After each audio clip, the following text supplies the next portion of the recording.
What's up everybody, and welcome to this episode of the Beggar Build series, where we are totally tricking out this 2013 Street Glide. What I'm going to do in this build series is show you guys how you can do all these upgrades yourself in your garage. So if you're not already subscribed, make sure you hit the subscribe button, hit that bell for notifications. What we're doing today is a complete upgrade on the stereo system on this bike. Sponsored by the guys over at fatheadcycles.com. These guys are amazing. They are like specialists in sound systems for your Harley. Go check out fatheadcycles.com. I am sure they're going to have a system there that you're going to want for your bike. So let's check out what they kicked down to make today's episode possible.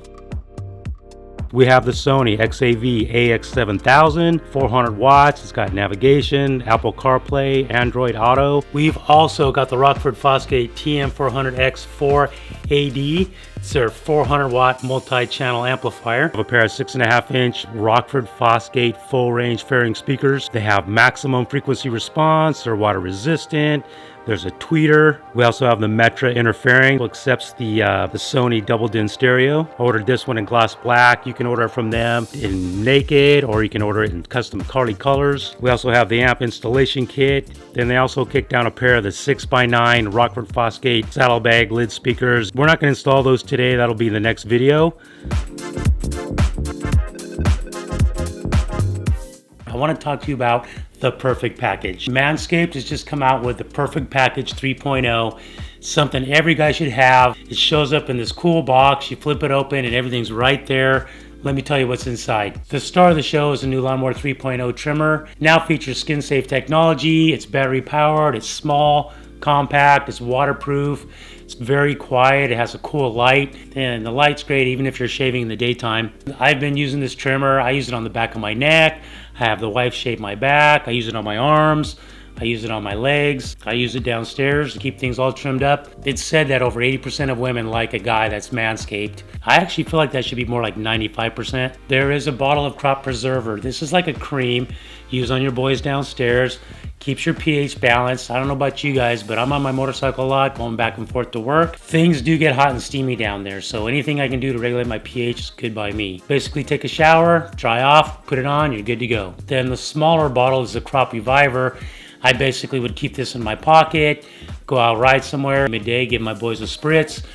Once again, balancing that pH. With the Perfect Package, you also get a pair of non-chafing boxers. You get a carry bag. Total value for those two items alone is $59.98. Right now, the Perfect Package is going for $89.99. If you use my promo code over at manscaped.com, you will get an extra 20% off. Promo code's right here. Check the description of the video. You will also get free shipping and a 30-day money-back guarantee. Think that about covers it. Let's get back to building this bike.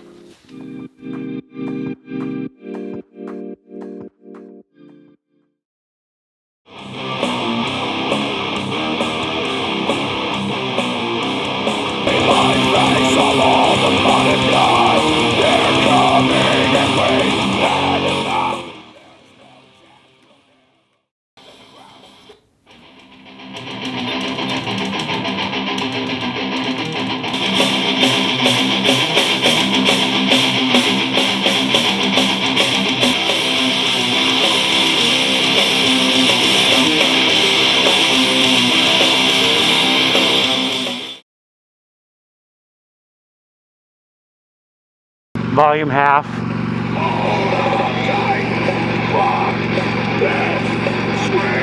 Not so good. Let's bring it up higher.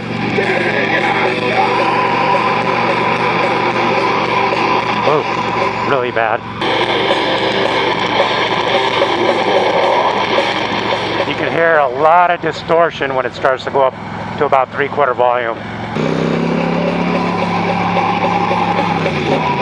That's at half right there at about 50. By the way, this is my kids' band, Ironclad. Don't have to worry about copyright music. All right, I got my...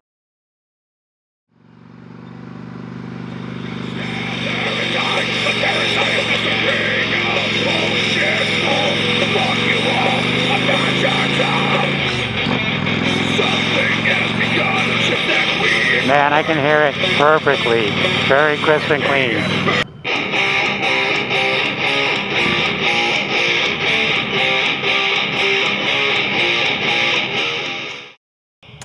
All right, man. Well, that's not a very long, serious road test right there, but It's crazy as I'm riding along and I'm picking up speed, it doesn't seem like the sound gets any worse.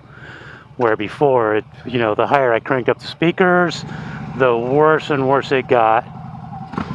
So these things seem to be holding sound quality like at any speed, that's for sure. Let's go ahead and bounce around the menu a little bit, show you some of the features this radio has. Usually the first time it boots up is the longest. Once you boot it up once, it should boot up faster every time after that. So you can see here, this here scrolls.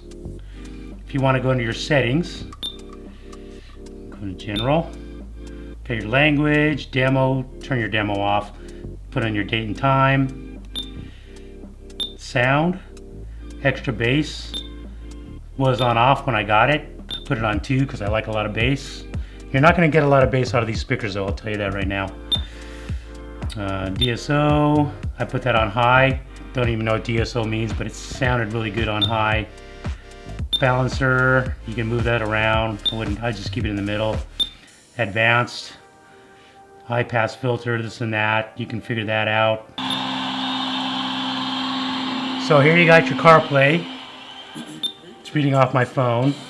So you got all this. You got your Spotify, your settings, maps, texting, phone calls, music. Put it on maps. Whatever apps are on your home screen, I imagine that's what pops up here that it can read. Option, okay, if you hit the option button, I've already got extra bass set on here. Then you can go to here. Just turn that down. It has all these different music settings: pop, hip hop, dance, EDM, jazz, soul, country, and custom, where you can adjust it yourself by just moving these around with your finger. So I'm going between R&B and rock, believe it or not. They both sound really good. Rock is a little more crisper on the highs. You'll definitely want to do this, otherwise the speakers ain't going to sound that great with that thing in the off position. So let me give you my overall impression now that I've had time to ride the bike more and test the sound at higher speeds. This is a huge upgrade for the 2013 and older street glides. The stereo system itself has got all the modern amenities. The high gloss inner dash is so much nicer than the raw plastic. It looks dull and old and tired. The speakers sound great, clarity at all speeds. You're not going to get a lot of bass out of these speakers, but we're going to do the 6x9s and the saddlebags next, so I'm not worried about that. The ability to hook my phone right here and plug it into the system and have CarPlay is awesome. Literally buying this system from Fathead Cycles, it's plug and play. I just plugged everything in. The hand controls worked. I didn't have to mess with that. I 100% recommend this system as an upgrade. If you guys are curious what it takes to install this kit, I'm going to show you right now every step I did to make it happen. The great thing about when you buy from Fathead Cycles, this system here, they give you their own personal instructions on how to get this done. Right here it talks about not using too long of a USB line to connect your phone directly to the system. And this down here is about pairing your hand controls to the stereo itself. So Fathead Cycles really put in the effort to make this thing a no-brainer. When you get your inner shield from Metra, you get this nice little instructional packet here. It gives you some pretty nice step-by-step drawings on how to install it. Don't be scared you're going to get their inner shield and not have any directions with it. This is really nice. So we're going to remove the windshield. So what we're going to do is we're going to take out the 2 side screws completely, and we're just going to loosen this one up quite a bit.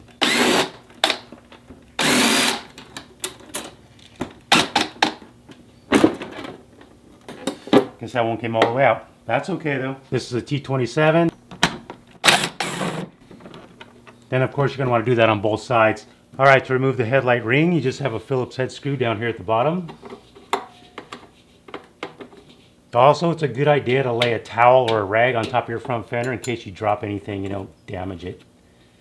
And then to remove the headlight, there's 4 T25 screws here.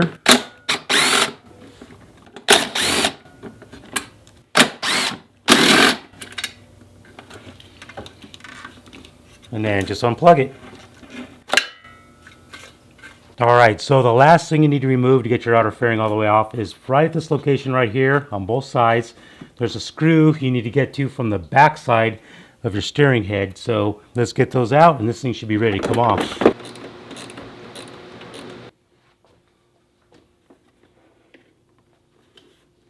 Now that we're in here, I'm going to start with removing the stereo head unit. So we have this electrical that plugs into the back. You just want to pry up on this little tab right here.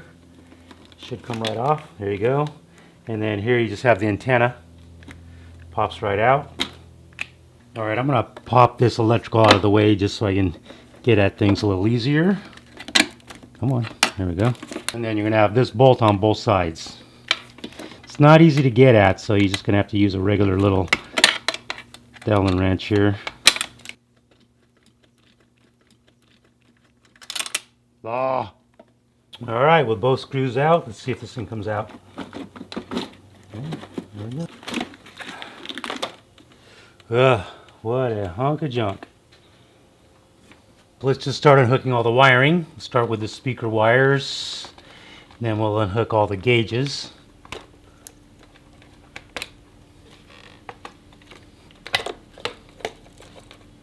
You can see here I have this gauge marked. I didn't mark the lower gauge, so I figured it'd be pretty obvious by marking just one gauge. Let's just unplug that. There we go. A flathead screwdriver helps get these off. They just kind of pop open.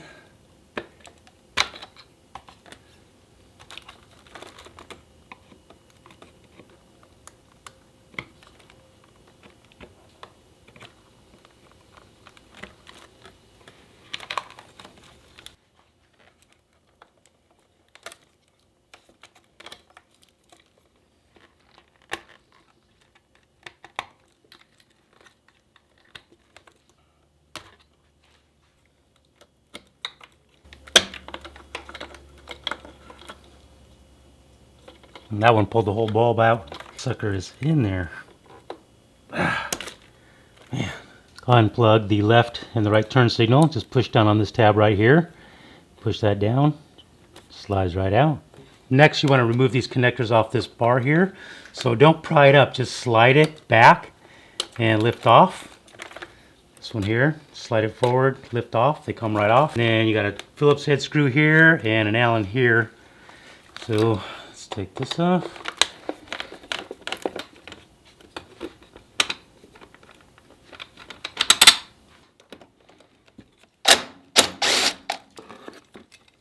You want to do that on both sides. Next, we're going to remove the ignition switch. I have this all the way over to the 4 o'clock position so I can get at the little button underneath here. If you look down here, I'll show it to you once I get it off. There's a little square stem that sticks out. You can push on it with your finger. Oh, look at that. Pushed on it and it just popped right off. This collar right here with a 7/8 inch wrench. That thing was barely even tight. And then this spacer right here slides right off. Let's go ahead and remove this plastic spacer here and the plate. Come on. There you go. Now on each side of the switch panel, you've got a screw right here. The instructions say use a T25 Torx. Mine actually, a T27 fits better. So take those out, one on each side.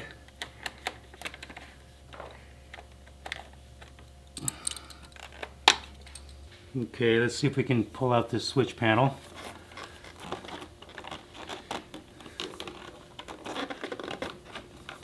Obviously these switches have wiring, so we can't just pull it out, but alright, I'm going to put a little piece of Gorilla Tape here on the front of this so I don't scratch it as I maneuver that panel out, just for safety. I also removed this rubber strip right here just to make some room, so I think if I just rotate it this way because of the stem,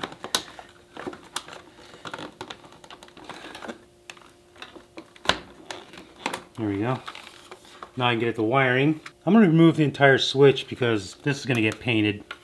So just remove the switches from the back side of that and you'll be good. Another thing I do on my builds is I put nuts and screws and bolts inside Ziploc bags marked, so when I go to put it back together, I know exactly what these are for. Next, we'll remove both blinker assemblies with a T40 Torx.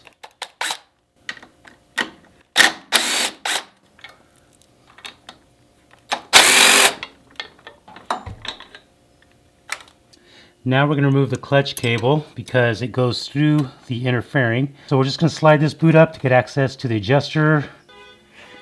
Ah, there we go. There they are, they're at the top. If you don't have 2 1/2-inch wrenches, a 13mm works.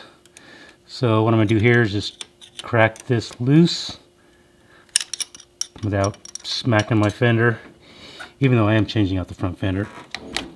Okay, just loosen that. Basically what you're doing is you're taking all the tension off the cable.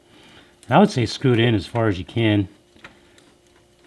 This cable was pretty far out, it's probably pretty stretched. I want to put a new one on. Now that you got the cable fully loosened up, this should pop right out. Kind of lift up on it so it comes straight out like that, and then just take it like that. We're gonna have to remove this lever because we need to release the cable completely from the lever. There's this pivot pin right here. On the bottom of this pivot pin is a circlip. Take that clip off, slide this pin out, the lever will come out. All right, so I took a pair of these, got this clip off. Pin will slide right out. And then the lever comes out.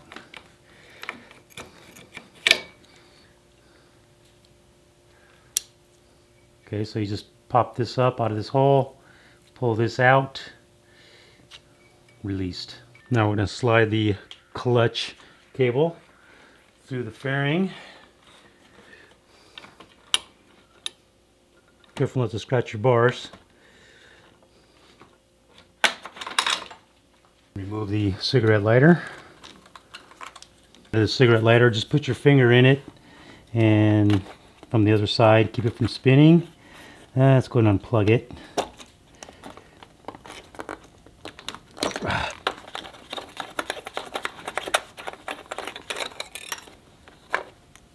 Alright, next I'm going to remove the big gauges, the speedometer and the tach, just a Phillips screw.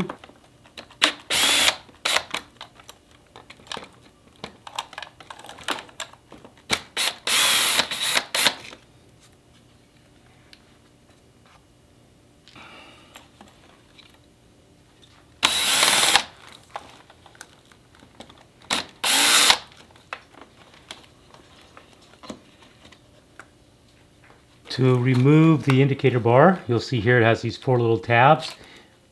Well, I already opened them up, but if you just open them up, this thing will pop right out, so you can see that. Okay, just to make life easier, I'm going to remove this metal bracket from the plastic inner fairing. There's a bolt here and a bolt down here at the bottom. I don't know if you have to do this, but I think it might make life easier. There's one on both sides. Alright, so what I'm going to do now is just kind of lift this away from this metal bracket and I'm just kind of pulling it out and lifting up at the same time. And just take your time doing this because there's a lot of wiring and stuff going on and just everything's going to be hanging up on everything. Good.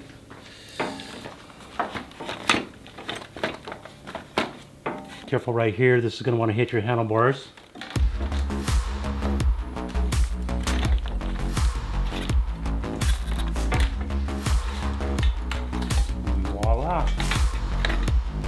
Alright, I forgot to remove the reset switch. You just take this rubber boot here and unscrew it counterclockwise.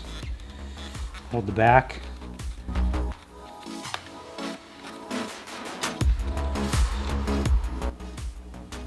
There we go. Now we can remove the fairing. Now just set the inner fairing here on a towel and we're going to remove the last gauges.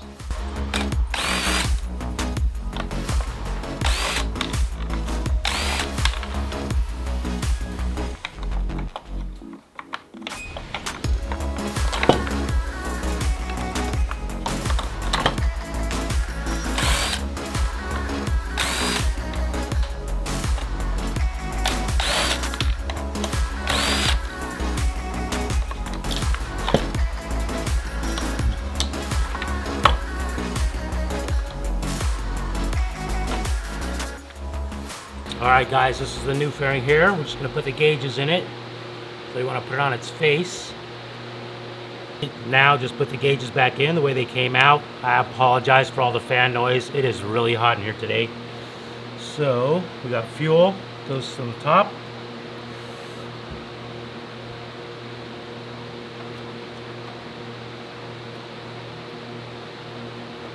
A little snug.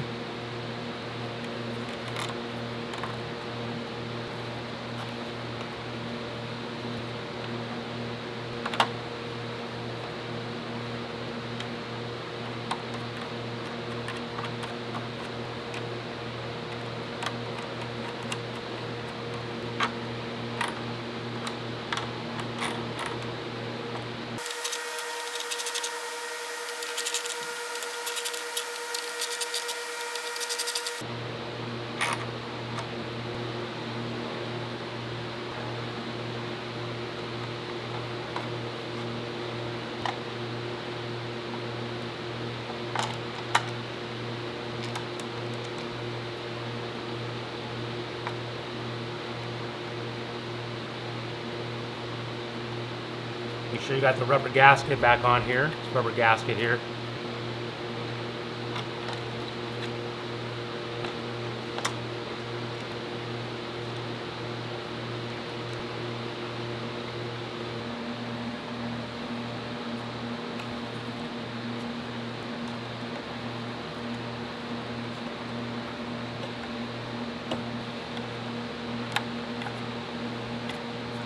All right, so what I've done to hold the metal brackets in place, these ones here, is there's two screws that hold these on, actually bolts.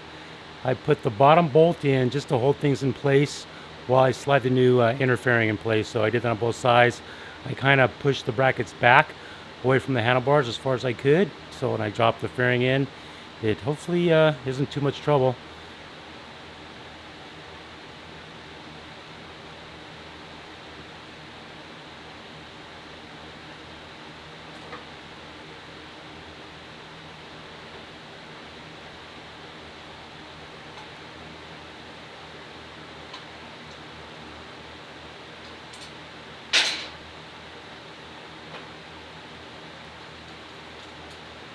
Now you don't want to forget to put your blinkers on, obviously.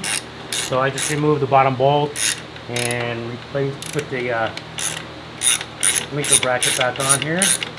I'm not going to tighten anything down, I'm just going to get it snug.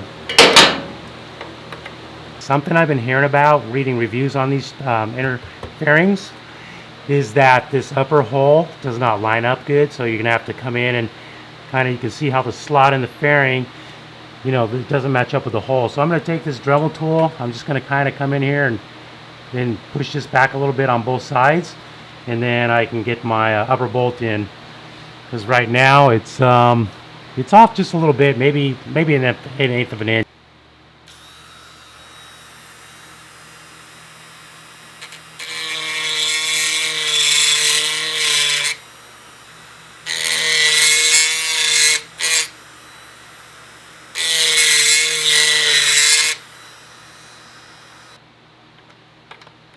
Before I finish grinding out those holes, I'm going to put these two upper bolts in here. Just I want to make sure the fairing is exactly in its final resting position, because right now it's not. So let's just kind of, there's two of these, one here, one over there. I'm going to snug them down, and then I'll finish rounding out that hole and putting that upper bolt in down here by the blinker.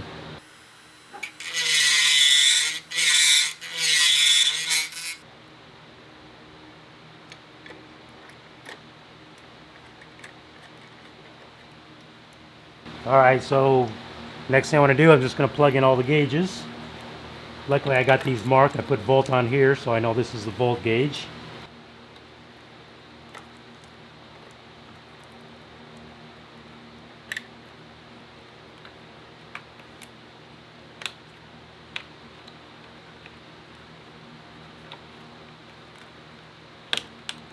I already popped this out of the stock inner fairing. These are the indicator lights.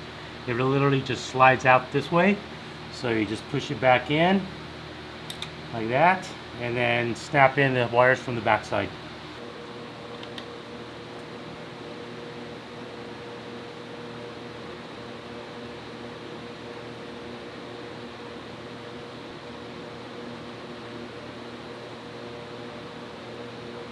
Alright, so next we're going to just slide the stereo head unit into the fairing from the front side. So just feed all your wires carefully through the hole. Don't want to scratch anything. Well, maybe it comes in from the back side. A lot of wires in the way, so just be careful not to scratch your stereo's face. It's a little snug between the metal brackets it mounts to, so just kind of spread those apart a little bit and work it in. Alright guys, know this, it's a really tight fit along this top edge here, so make sure you have the stereo all the way pushed in, or else you won't be able to get the bolts lined up with the brackets on the other side. So make sure you just kind of push up on this as you're pushing in on the stereo. Then you'll see there's 2 holes on each side of this bracket. I'm just using the bolts that came out of the stock stereo, putting them right in there.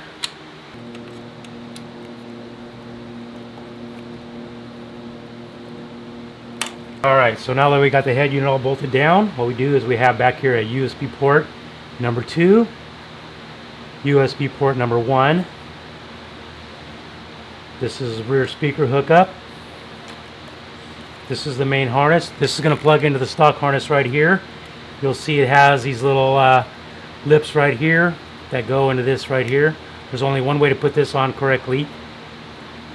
Push it all the way until it snaps. And then this right here is SWC. We'll figure out what that is.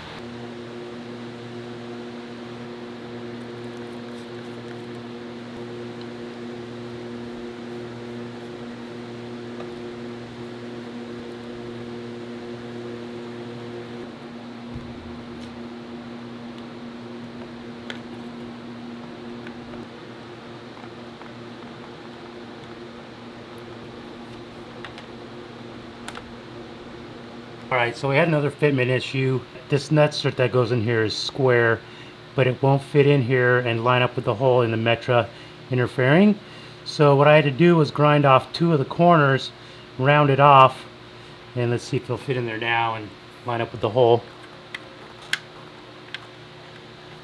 Yeah, much better. I mean, that's just little hassles like this just take more time. I don't understand why it doesn't fit in the first place, but grind off those 2 corners and you'll be fine.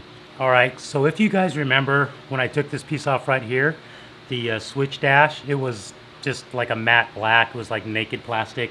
So I had it painted gloss black to match the inner fairing. $150 at just some body shop in town. Thought that was a little high, but you know, gotta do what you gotta do. Now, another problem I'm having, I just glued the rubbers all back on using a high strength glue.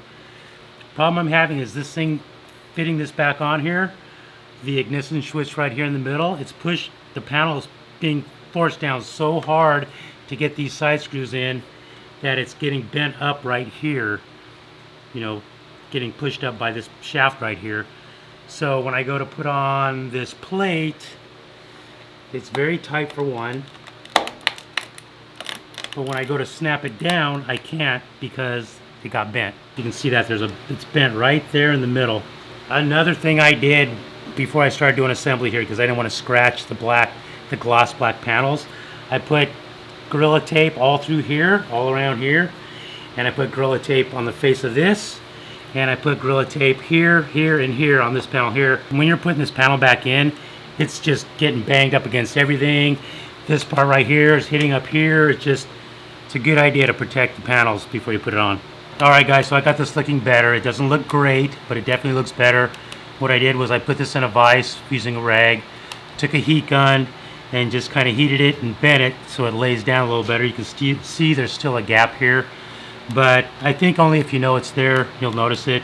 Once I get the ignition switch back on there, it might be even better, but I don't know, man. Not a perfect fit. Put these parts back on.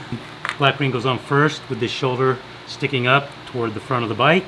There's only one way to put it on. There's a wide slot at the top and a small slot at the bottom. So you can only put it on one way. On this silver piece here, you'll see this post sticking up right here. That goes toward the front of the bike too. That goes on next. Bolt here. 7/8 wrench again.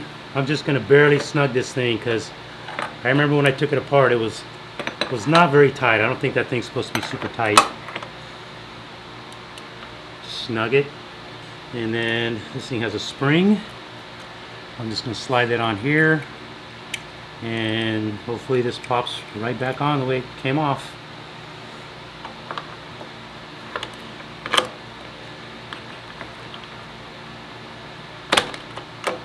Alright, here we go. Let's boot it up and see what happens. Fingers crossed. Look at that. Oh shit. Hit OK. It's asking about initial settings. Date and time is not right. Look at that. Today is 8. What's the date? 220, 248 p.m. Leave it on. For your safety, do not watch and operate the unit while driving. Follow your local traffic laws and regulations. Oh, look at that. Wow.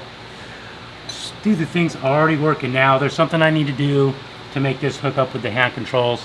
Let's do that next. All right, next thing we're going to do is we're going to pair the handlebar controls to the Sony radio using this little box they supplied. This plugs into this right here.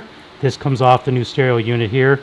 So what you do is you turn on your radio, wait up to 2 minutes for it to boot up. Then we're going to plug this in and we're going to watch the lights flash on it. And let's see, after your radio turns on, plug in the module in step 4. Then push and hold the volume up button on your handlebar controls until the lights on the module start flashing green. Then let go of the volume up button. Watch the lights. There will be 7 green flashes, then 4 red flashes. Then the light will go solid red for 3 seconds, then let go. So let's turn on the stereo. All right, so I'm going to plug this in, then I'm going to hold the volume up button on the handlebar.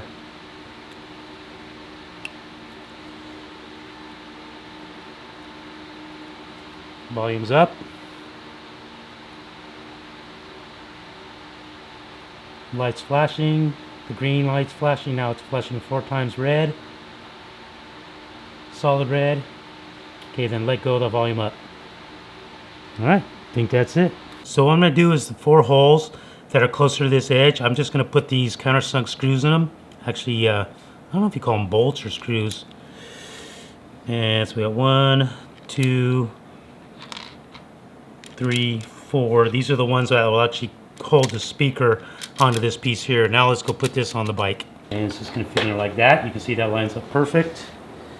Then we take our plastic ring with the speaker bolts facing outward. Careful they don't fall out. And you want to use these screws here to mount the plastic ring to the inner fairing. So just use your fingers, get it started. It's best to get the top one going first. Don't tighten this down, just get it. I screwed in like halfway just to kind of hold things in place. Then you got 3 more of these to install.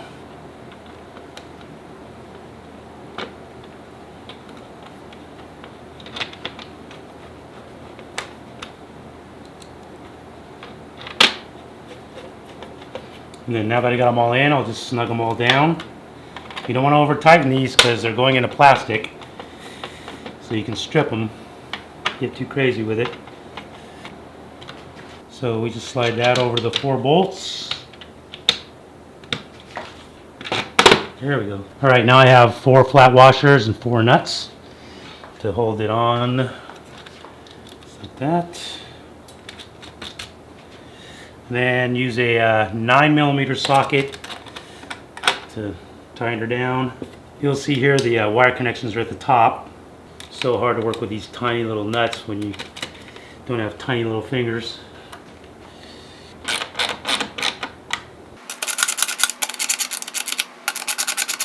And there it is. And then you just do the other side and then we'll wire it up, turn it on. All right, so on the wiring here, we've got a green wire with a black stripe with a black connector and a gray wire with a red stripe with a white connector. I presume this is the ground, so I'm going to hook it to the negative terminal. It's super tight, and I'll hook the white one to the positive. Very tight. So this one's a little loose and that one's a little tight. I don't think it's going anywhere though. Alright, something you can do after you get this one on here, if it's a little bit loose like mine was, just take some needle nose or a pair of pliers and just crimp down on it, tighten things up. Kind of give it a crimp. Last thing I need to connect is this USB cord here. This is going to go to my iPhone for Apple CarPlay, which basically shows your phone screen on the radio. So you'll see on the back of the Sony head unit here, USB port number 2, USB memory, so for music only. USB port number 1, smartphone, USB memory, video and music. So plug your phone USB cord into USB port number 1, just like that. And then let me show you how I'm gonna route this. I'm gonna route it over to my right side handlebar where I have my phone mount.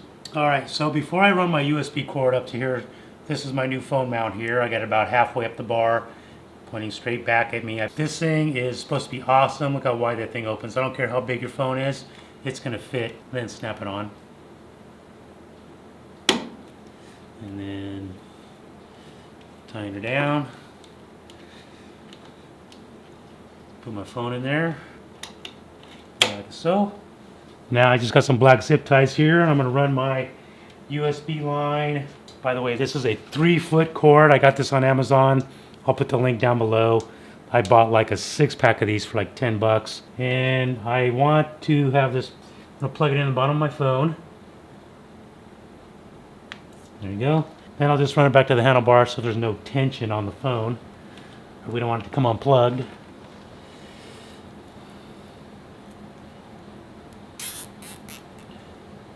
Give it some slack. Like that. Snug it down. Chop this off with a pair of wire cutters. Something else I want you guys to notice: when you plug your phone into the stereo through the USB cord here, it charges your phone. So that's awesome.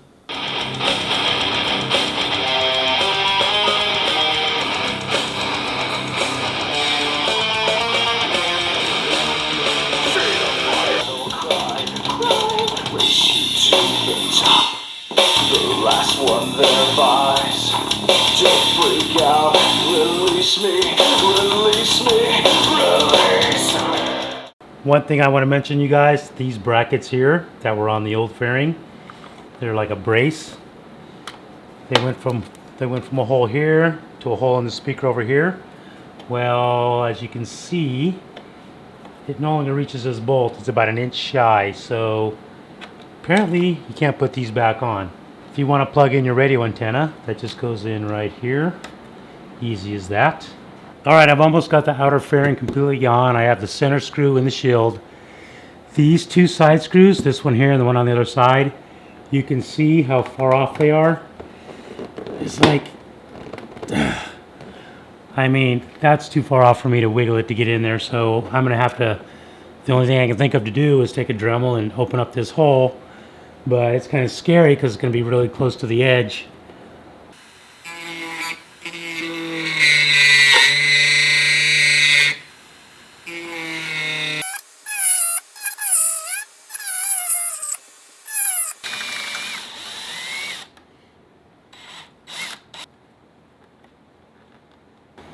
Well, that was a bit of a hassle. Well, we got it. Now I just need to do the same thing to the other side.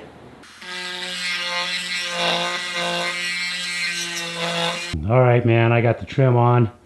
That was a bit of a pain in the butt, but you know, it's just a one-time thing, having to grind on it. Next time I got to put it back together. It shouldn't be so bad.